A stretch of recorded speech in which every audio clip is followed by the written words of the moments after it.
We have a really exciting lineup of stories for this week's Clothing Brief. Welcome back. This is actually going to be a really fun week. Sometimes we talk about the challenges our world is facing in these weekly updates, and I would say that we've got some good stories lined up. We do. The only challenge that I see is getting enough fabric on bodies at the Grammys.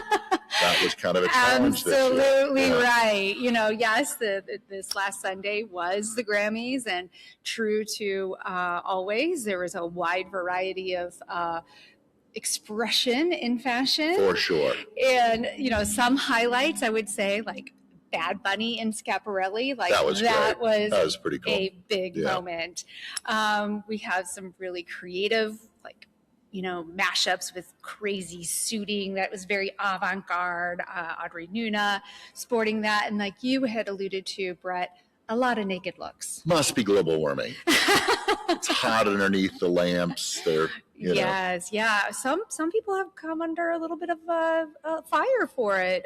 Heidi Klum came in that amazing casted naked but not naked outfit by Mariana. Rome, one of our favorites. She did kind of a vintage Jean Paul Gaultier and Mugler look. That's right. Yes. And I thought it looked pretty cool. It did. But she's come under a lot of hit for that. But yes, overall, again, it's the Grammys. You expect, you know, a lot of interesting looks, and we got it. I think, you know, when you looked at Lady Gaga we've talked about in previous episodes about matière fécale. That's right. Fecal matter, you know, in terms of a translation. Mm-hmm. She had that really cool raven look, and that was definitely really yeah. It's always fun to see what's happening, and you know, what kind of style risk takers are going to be out there. It was a lot of your classic velvet also on that red carpet, a lot of LVMH, beautiful colors, soft pinks, reds. I mean, it was quite a show. You expect it out there in LA at the Crypto.com arena. So. That's right. Yeah. So that was kind of a fun thing that we saw transpire. Also in the last week, there was a record-setting auction in haute couture.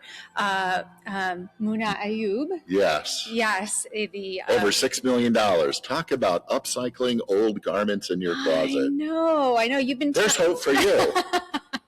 It was, it was quite the groundbreaking auction. A lot of Dior pieces, very special Dior pieces, Galliano. In fact, I think there were 126 pieces from like 1984 to 2022. Yes. You know, great way to clean out the closet. Now she's got a nice chunk of cash to go get new styles. Open up space for some new looks. Yeah, that was pretty exciting to see. See, there's a reason I hoard my fashion, because someday more of a reason that you sell it now, because that's pretty exciting.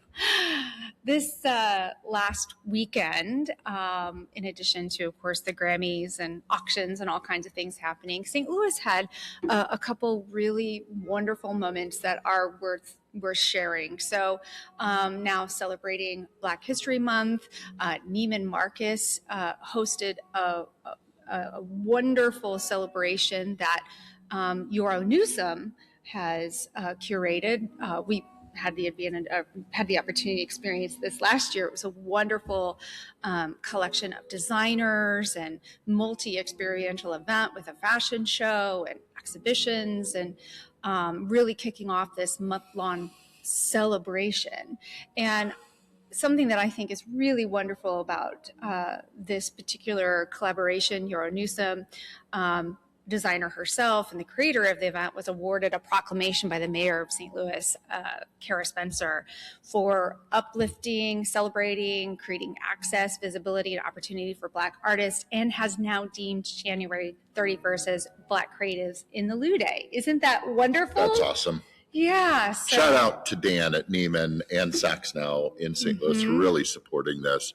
He really, you know, we've brought in people from New York, and they've just, their mouths have dropped by some of these cool events that they're hosting. And it could be, you know, obviously the mothership is challenged a little bit at Neiman and Saks. And I think Dan's got some really good ideas to bring people out to both experience, you know, bring back the old days of trunk shows and unique styling, unique fashion.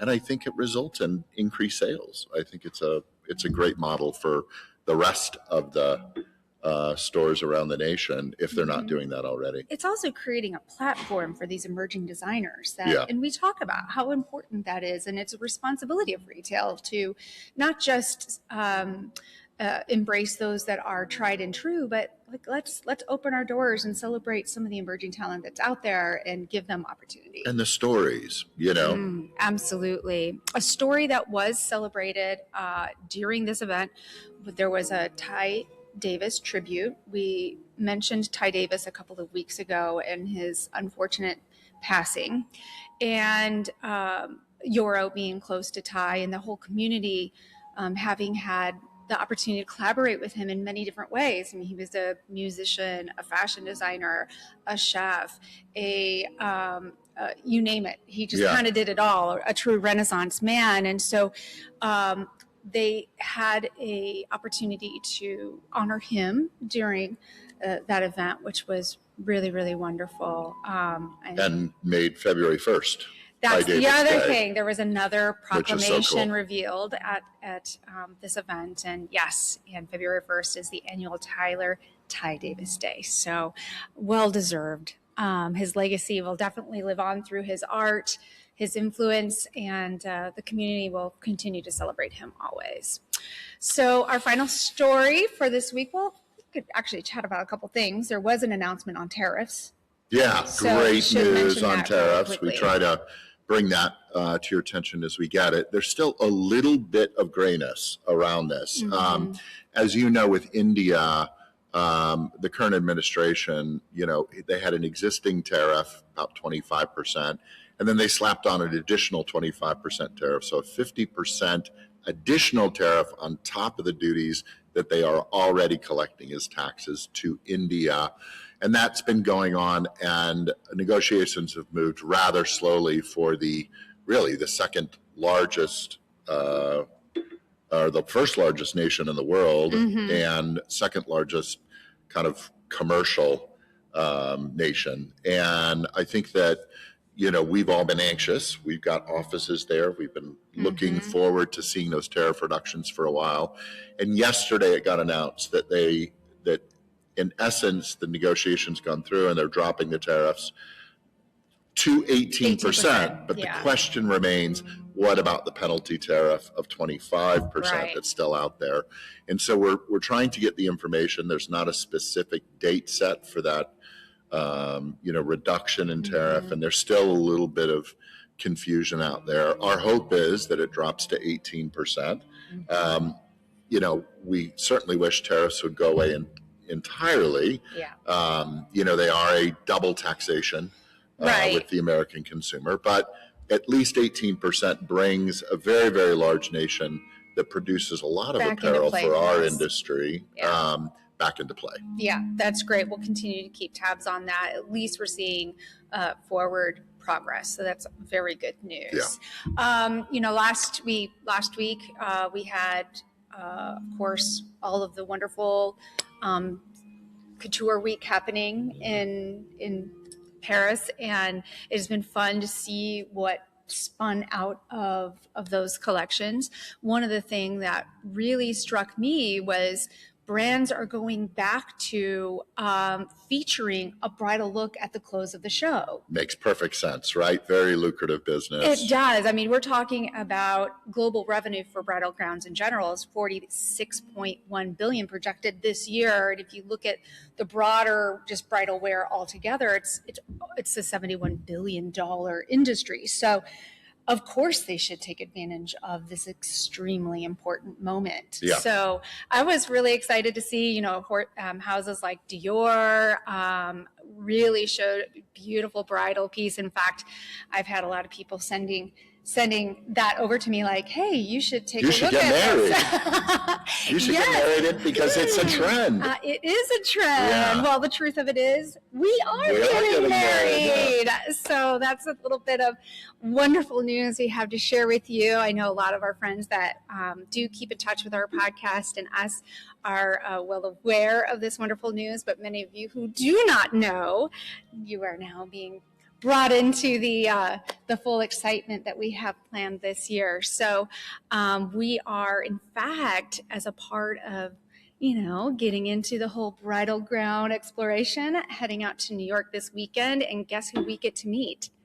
We get to meet the Randy Finoli from Say Yes to the Dress to see what's going on out and there. maybe say yes to the dress. Maybe. Well, yeah, we'll see. So anyway, we're going to make sure and capture some footage, and we'll share that with those of you who are excited to learn what's happening behind the scenes of clothing culture and Clothing Breathe. This week, we rolled out our 100th episode of Clothing Culture Podcast. So thank you for being a part of our community. It's a wonderful episode. We talk about some of our highlights, which are hard to really narrow down, because I think every one of our conversations, there are gems in each one of them. Yeah. And so make sure to check out wherever you get your podcast and take a listen to that episode, and stay in the loop. More exciting news coming your way. Thank you for joining us. Don't forget to subscribe to stay apprised of upcoming conversations.